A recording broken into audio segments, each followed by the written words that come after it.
Nos encontramos en el segmento de la entrevista de la primera emisión de Informa TVX, jueves 4 de mayo, como lo he anticipado. Ya está conmigo Alicia Ávila, directora de Educo El Salvador, y el tema que vamos a desarrollar en los próximos minutos, hablaremos un poco de la actualidad educativa en nuestro país, sus condiciones y los mecanismos para la acción. Bienvenida, Alicia, qué gusto. Gracias, muy buenas tardes a toda la audiencia que ahora nos sintoniza, y para la Fundación Educo nos da mucha satisfacción poder ser parte de la opinión pública en temas educativos. Gracias a usted por tomar la invitación y estar esta mediodía junto a nosotros. Iniciemos con esto, Alicia. ¿En qué consiste la Fundación Educo? ¿Cuáles son las actividades que realiza para que los conozcan nuestros amigos y amigas que nos sintonizan? Bueno, Fundación Educo es una organización no gubernamental española que tiene su sede en Barcelona, pero que actúa en 15 países del mundo. En el caso nuestro, en El Salvador,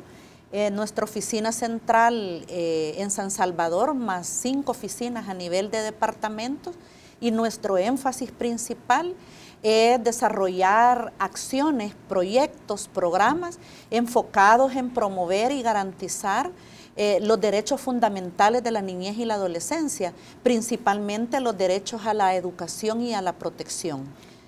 Básicamente es el área del trabajo educativo a la niñez y a la adolescencia, pero claro, el campo educativo abarca muchas áreas de programas y proyectos: educación inclusiva, educación especial, educación, bueno, con garantías de derechos y en las condiciones de niños y niñas en nuestro país. Vamos a ir desarrollando estos tópicos en el transcurso de la entrevista, Alicia. De momento hay algo que me gustaría poner en relieve para nuestros amigos y amigas de la audiencia. Sabemos que la agenda educativa es parte de los objetivos de desarrollo sostenible a nivel internacional, que los diferentes países asumen a través de protocolos, tratados, acuerdos y diversos instrumentos a nivel internacional para fortalecer sus sistemas educativos. Y hay algo que me gustaría que hablemos. Para los próximos 15 años, la agenda educativa va en función del siguiente objetivo: que los gobiernos puedan garantizar una educación inclusiva y equitativa de calidad y un aprendizaje a lo largo de la vida para todos. ¿Cómo se puede lograr un objetivo de estas características en 15 años, dadas las condiciones que tal vez tiene nuestro país? Sí.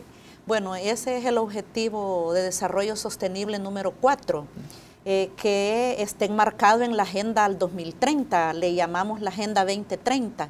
Es realmente un reto y un desafío, porque estamos hablando de temas tan profundos, temas de largo plazo, y que justamente es bien difícil que en 15 años nosotros podamos decir que todos nuestros niños, independientemente de dónde vivan, de su condición económica, social, si tiene o no tiene problemas de discapacidad, va a haber logrado que ese servicio educativo llegue a su vida, sí, y en las condiciones de calidad que ahí lo menciona.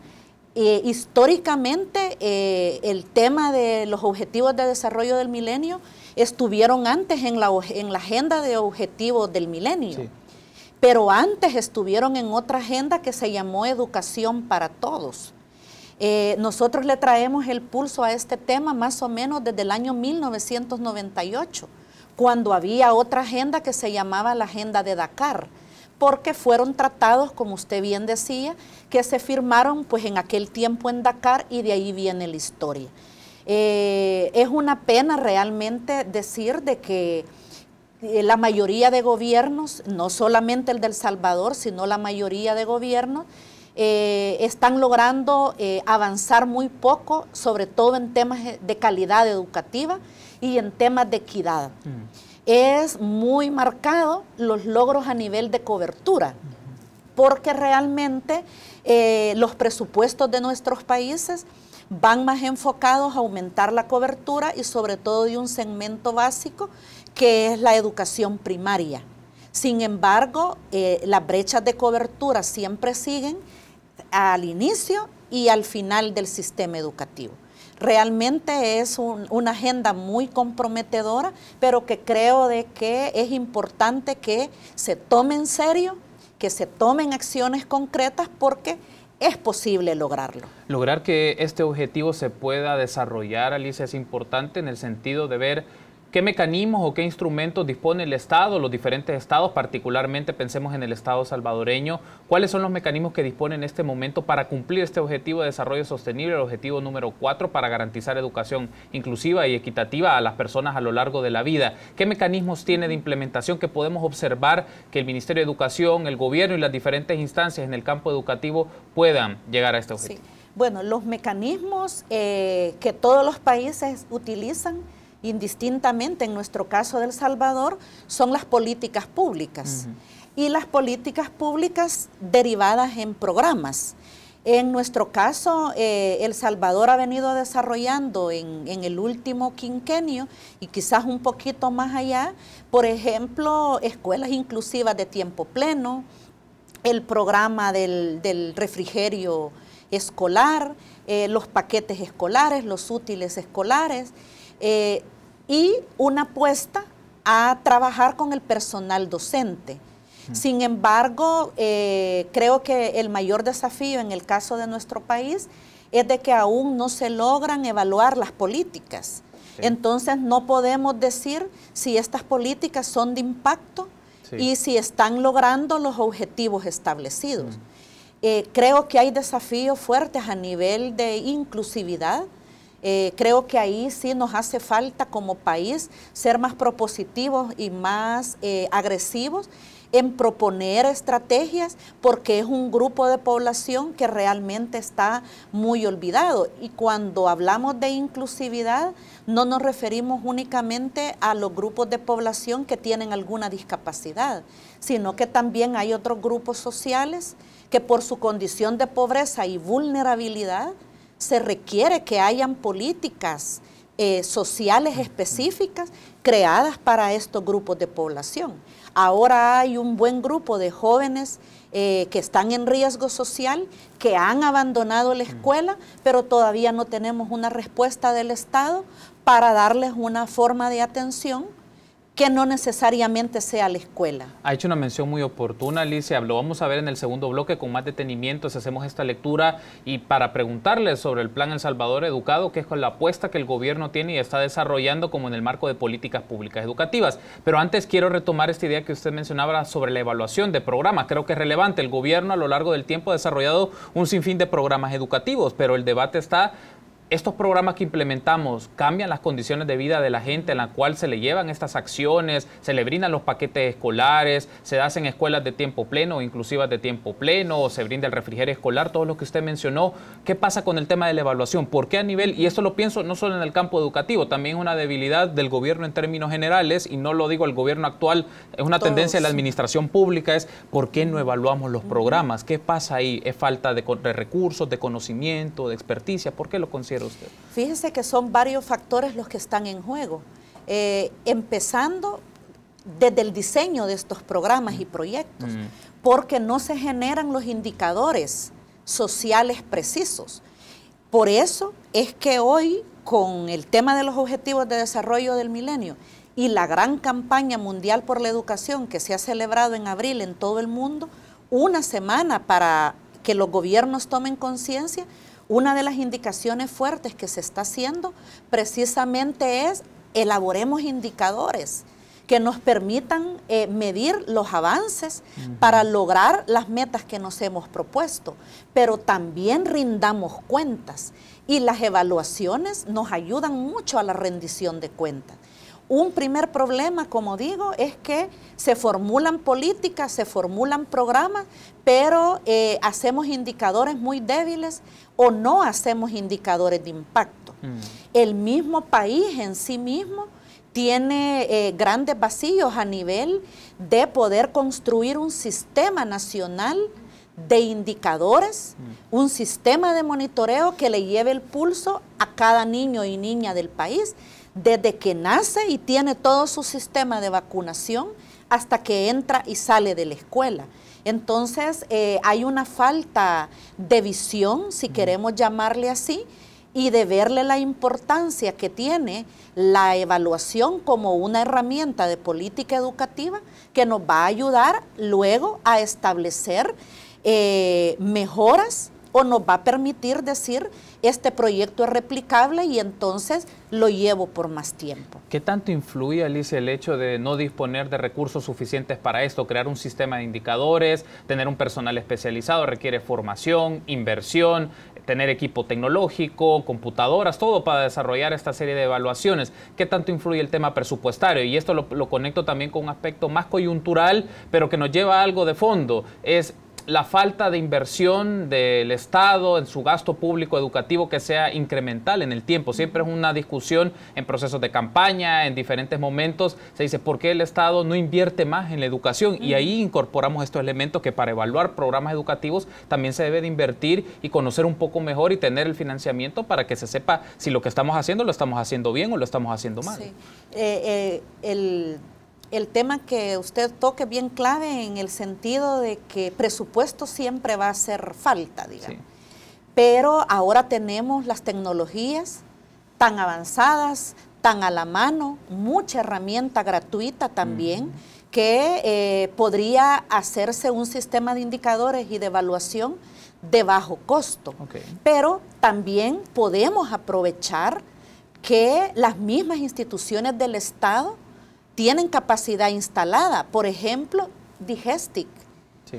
La Digestic tiene todo un sistema, tiene un mecanismo de investigación donde recoge toda la información para los censos y que se podría ocupar para también ahí poner algunas preguntas claves útiles para la evaluación o aprovechar la capacidad, el personal, la experiencia. El Ministerio de Salud mismo tiene un buenísimo sistema de indicadores y lo tiene muy al día. Entonces creo de que es cuestión de cómo aprendemos de las otras instancias del Estado y optimizamos los mismos recursos que el Estado tiene para poder echar a andar este tema que definitivamente es muy importante. Perfecto, Alicia. Tenemos que hacer una pausa, pero en el siguiente bloque me gustaría que hablemos del Plan El Salvador Educado, el Consejo Nacional de Educación, y cuáles son las apuestas en este momento que el gobierno realiza en materia educativa ante la realidad también que se da en diferentes entornos de nuestro país respecto a la calidad de educación. De momento, permítanos una pausa, volvemos en minutos.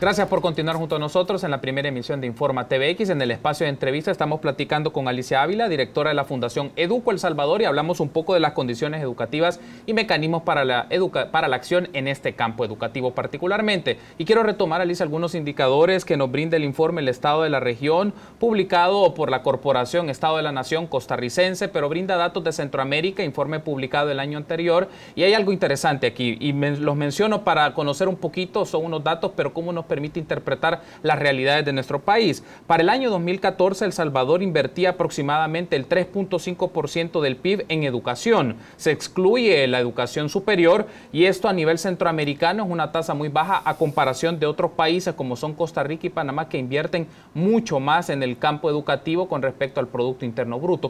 ¿Cómo podemos interpretar esta cifra? Bueno, el tema de la inversión en educación en el país es lamentable que si usted revisa 20 años atrás, los porcentajes de inversión respecto al PIB han andado entre el 2.9 y 3.5, creo que nunca ha pasado de ahí.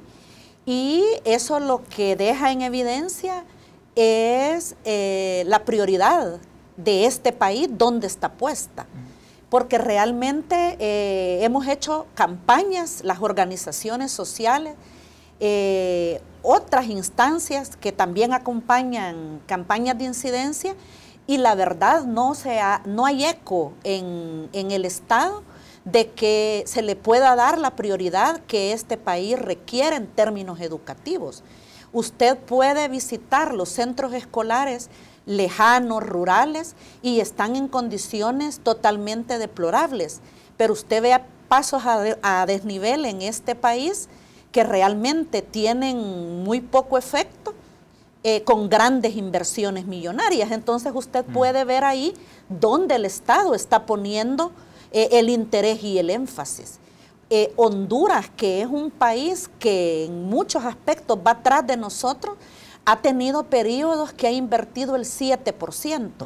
Lo que sucede también es de que el tema no es solo cuánto invierte, sino cómo lo invierte. Sí. Porque en el caso de Honduras, con un 7%, no han logrado despegar y ellos siguen más a la saga que nosotros.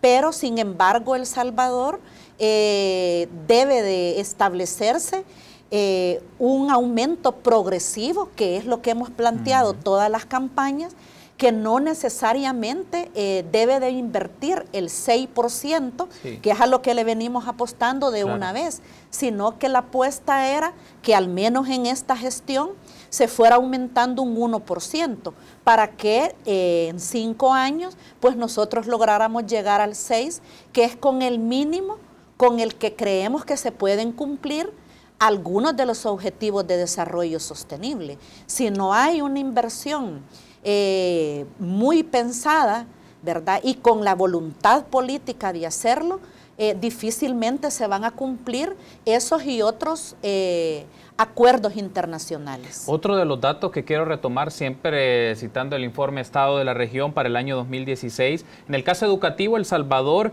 invierte por persona en el campo de educación al año $304. Esos son datos aproximadamente del año 2015, pero Costa Rica anualmente invierte $1,053 por persona y Panamá $926 por persona al año. O sea, es una muestra muy clara que en el caso de El Salvador es 1/3 de lo que invierte Panamá, un poco más de 1/3 de lo que invierte Costa Rica al año por persona. Y ese dato es la inversión por niño y niña que se encuentra en primaria. Pero, por ejemplo, países nórdicos, en jóvenes que estudian la educación secundaria, le invierte 2.500 al año, por ejemplo. Pero usted ha hecho una buena comparación con Costa Rica, que son los más cercanos. Y ellos tienen una inversión en primaria alta, muy alta.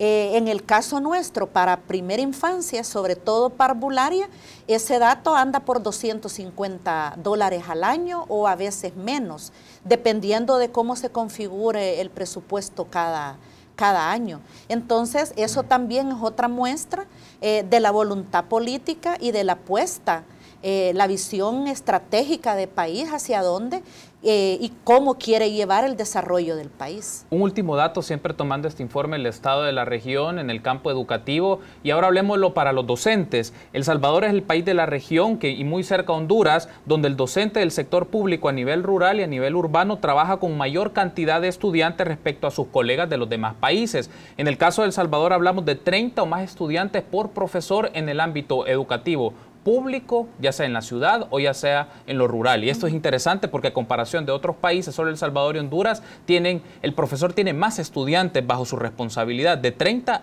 en adelante. Sí, ahí hay una combinación. Okay. Hay dos interpretaciones, digamos. Sí hay aulas que están muy saturadas de estudiantes que tienen 30, 40 alumnos, pero se da el fenómeno de las aulas mixtas, donde tenemos hasta 3 grados juntos, porque la población de la comunidad es muy poca y no es rentable, si queremos llamarle así, para el Estado tener un maestro para cada 5 o 10 niños.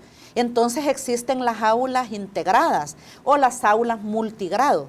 Entonces sucede que puede que un maestro tenga 30, 35 alumnos, pero ahí tiene junto primero, segundo, tercero, o tiene cuarto, quinto y sexto.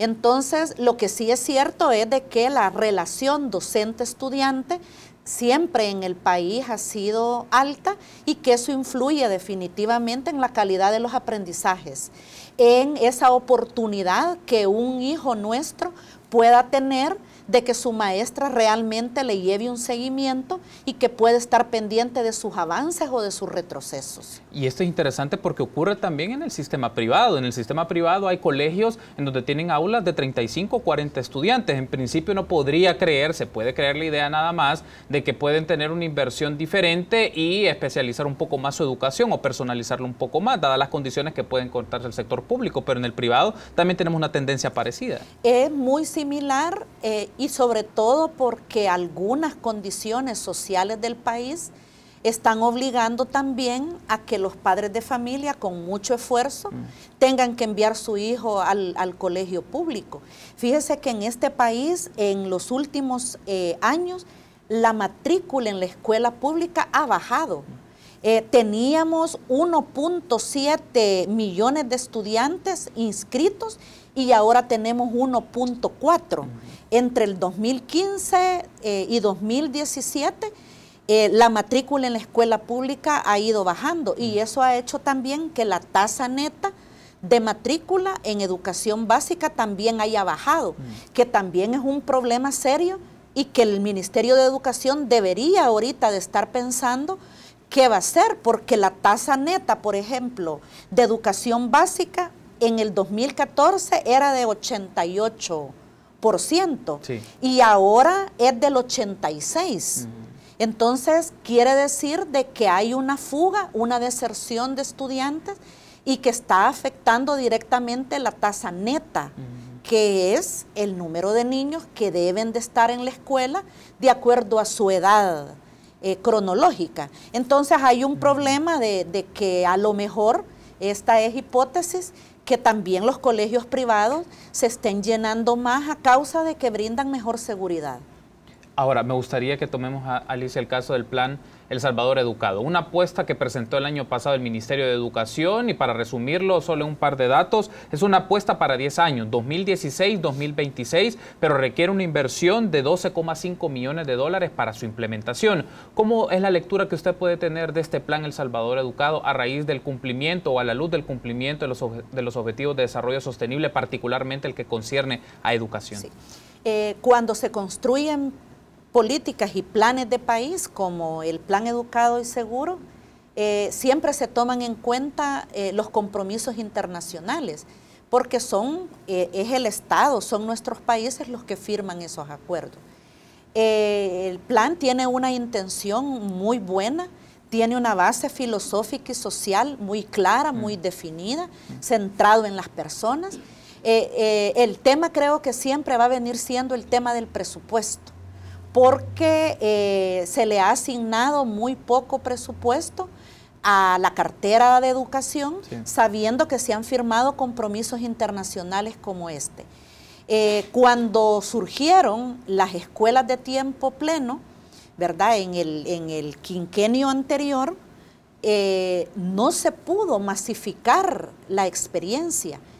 En el CONED, que creo que también está en agenda, sí, se evaluó un poco el tema y solo el 0.25 de las escuelas del país habían tenido a ese momento, en el quinquenio pasado, la oportunidad de poder contar con una escuela de tiempo pleno, porque los recursos eran muy limitados. Entonces creamos un plan, pero lo creamos sin el presupuesto adecuado.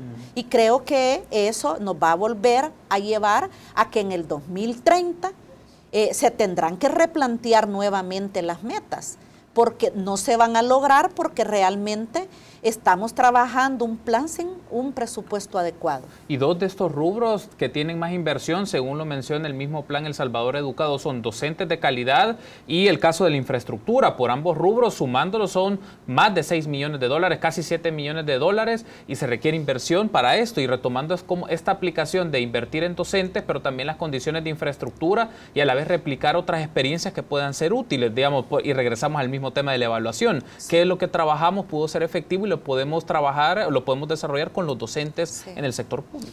Ahora hay algunas escuelas que son parte del plan y que son parte de escuelas inclusivas de tiempo pleno, que son unas escuelas muy lindas realmente, que valdría la pena replicar porque integran todos los servicios que debe de tener una escuela digna.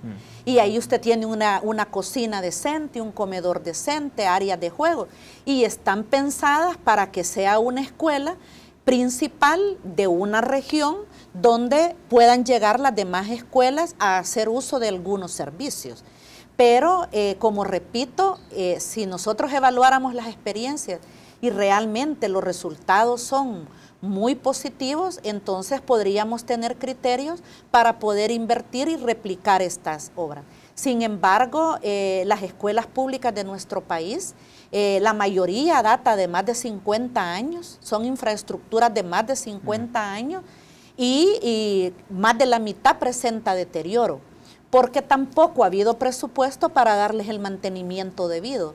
Entonces hay un problema de falta de sostenibilidad a lo que se va construyendo, porque las ONGs, Japón y otros países amigos invirtieron mucho después de los terremotos, invertimos mucho después de los terremotos en infraestructura educativa, pero usted las va a ver ahora y realmente la mayoría presenta deterioro porque no se ha tampoco descentralizado un presupuesto para que la escuela le pueda dar el mantenimiento. Tengo que cerrar la entrevista con esta última interrogante, Alicia, y es la preocupación de lo que brinda el sistema educativo, pensando sobre todo en los bachilleres, en los jóvenes, en los cientos de miles de jóvenes que salen del sistema educativo. Pienso en el público, de momento pero la relación que tiene esta con las condiciones laborales, qué tipo de bachilleres se están formando en el sector público y si tienen las posibilidades y la capacidad de insertarse en el mercado laboral o buscan otras opciones en algunos casos, y eso desemboca en otros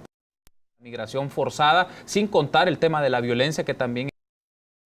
¿Cómo podemos hacer esta relación de qué está trabajando y brindando el sistema educativo respecto a los bachilleres, pero también qué oportunidades les brinda el entorno y el mercado laboral? Sí.